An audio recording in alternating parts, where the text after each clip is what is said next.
In today's video, I'm going to teach you how to create a database in Cloudways. Before we begin, it's important to clear up one common point of confusion.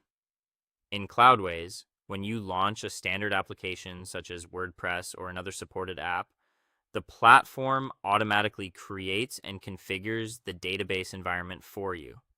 So in many cases, you do not need to manually build a database from scratch.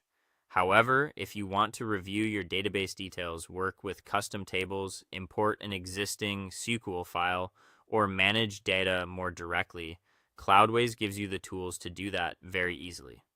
First, open your browser, go to the Cloudways platform, and sign in to your account. Once you're inside the dashboard, click on the Applications tab in the top navigation area. This will show you a list of your active projects. From there, choose the specific application you want to work with.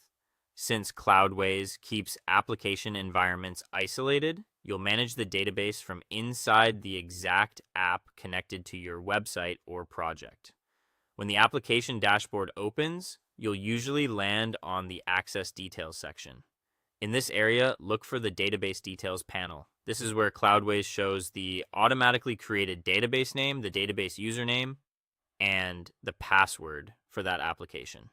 If you're using a regular website setup, these are the exact credentials already being used behind the scenes, so you may not need to do anything else at all. If you want to manage the database directly, look just below those credentials and click Launch Database Manager. Depending on your browser, you may see a security warning related to the connection. If that appears, choose the option to continue to the database manager safely. Once it opens, you'll see a visual interface with your database structure displayed in a clean, organized layout, usually with your tables listed on the left-hand side. From here, you can create a custom table visually by selecting the Create Table option. As you build it, define your columns carefully, such as an ID field, text fields, and any required data types or lengths. Then save the structure. If you prefer to work with SQL directly, open the SQL command tab at the top of the database manager.